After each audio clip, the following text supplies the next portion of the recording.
Bonjour à tous, on va répondre tout de suite aux questions de Brigitte. Première question. Quand on regarde quelque chose ou quelqu'un, par exemple, on voit une personne et on se dit « elle est belle » ou « il est beau », ou alors « elle est vilaine » ou « il est vilain », et qu'une autre personne avec nous pense le contraire. Est-ce dû à notre goût perso, ou alors ne voit-on pas la même chose pour le même sujet? Comment l'expliquer? Bon, comment l'expliquer? Je n'aurai pas la prétention de l'expliquer, mais je vais donner l'explication de la Psy-ESO.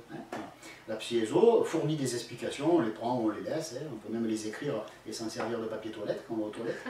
Voilà, on en fait ce qu'on veut, on n'impose rien à personne. Donc, que dit la Psy-ESO sur ce sujet? C'est quoi déjà la question déjà? Il faudrait dire les conneries, moi. Du fait qu'on n'a pas la même vision que les autres. Voilà, bon, le mot-clé c'est filtre. Alors, chacun de nous est programmé d'une manière différente, parce que chacun de nous a été éduqué d'une manière différente, est arrivé avec un bagage du soi différent. On est un bout de soi, on est un petit doigt, mais est-ce qu'on est un petit doigt d'un russe, un petit doigt d'un mexicain, un petit doigt d'un français, un petit doigt, voilà. Donc on arrive avec déjà un potentiel, on est déjà, on va dire, tamponné, vacciné, on a déjà une mission, on a déjà une identité, on va dire, divine. Bon. On arrive avec ça. Après, on se crée une personnalité parce qu'on nous dit qu'on s'appelle comme ça, que ça on ne peut pas, ça on a le droit, ça on n'a pas le droit, ça on le peut, ça on le veut. Bon. Et cette personnalité se crée, et cette personnalité après va s'exprimer au travers d'un caractère, qui est la modalité d'expression, comme on le disait dans une autre vidéo. Ce qui est important de savoir, c'est que chacun de nous est programmé différemment, et ces programmes correspondent à des filtres. Ce sont des filtres mentaux, et ces filtres mentaux, on pourrait les comparer selon la gravité, on va dire la gravité entre guillemets, la gravité du conditionnement mental, on va les comparer soit à une vitre plus ou moins propre, soit une vitre plus ou moins propre, mais plus ou moins bosselée. Les vitres un petit peu qu'on a dans les douches pour pas voir, on voit la forme d'une personne, mais des fois on ne sait même pas si c'est un homme nu ou une femme nue. Bon, voilà. Donc soit la vitre, elle est martelée, ou je sais plus comment on dit, là, comment on appelle soit c'est une vitre vraiment comme un cristal, et on voit tout à travers. Bon.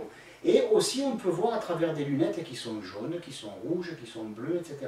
C'est des filtres mentaux. Donc une personne qui arrive qui dirait « Ah, il est beau ce chinois », des lunettes jaunes, va te dire « Ah non, c'est pas un chinois, non, non, je regrette, c'est un français ». Ben bon, pourquoi? Je vois du blanc, donc c'est blanc, parce qu'elle a les lunettes blanches. Bon. Un autre va dire « Ah ben c'est marrant, parce que ça doit être un schtroumpf, moi je le vois bleu ». Voilà. Donc chacun voit à travers ses propres filtres.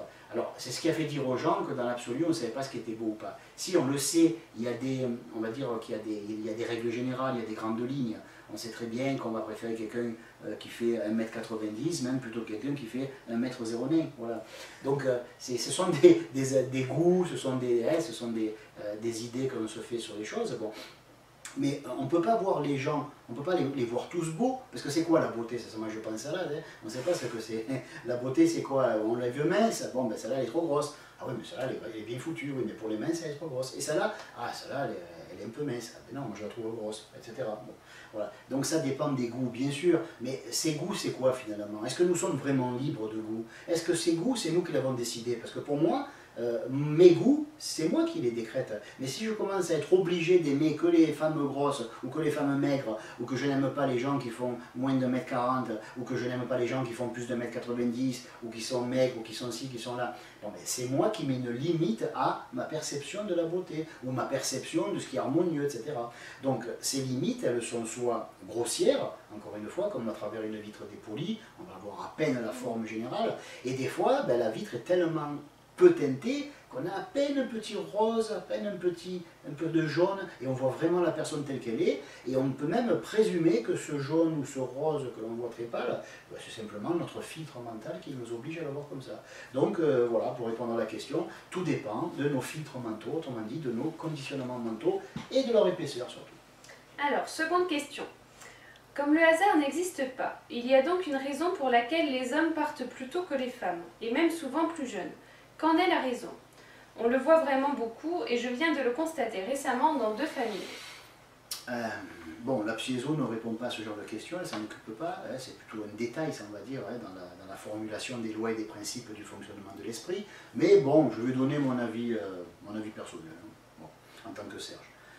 Je dirais que la femme a un système nerveux qui est beaucoup plus costaud que l'homme. Pourquoi? Parce que la femme, étant de polarité négative, elle est faite pour recevoir the power, le pouvoir divin.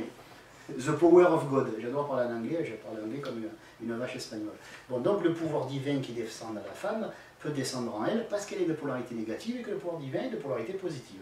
Donc étant donné qu'elle doit réceptionner un pouvoir colossal, elle a intérêt d'avoir des câbles armés à la place des nerfs.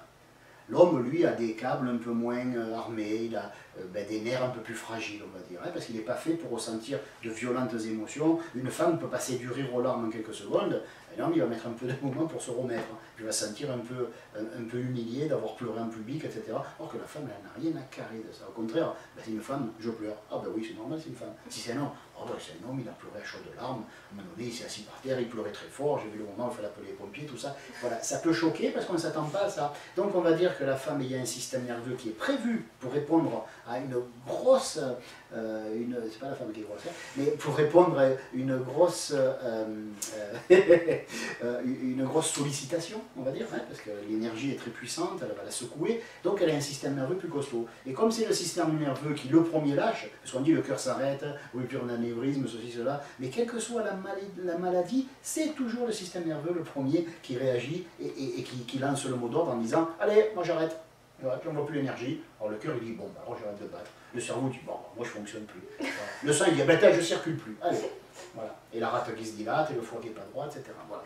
Donc on va dire que quand le système nerveux de la femme dit j'ai fini, ben, il le dit après l'homme, parce que l'homme se fatigue avant elle. Merci pour tes questions et à bientôt. Voilà.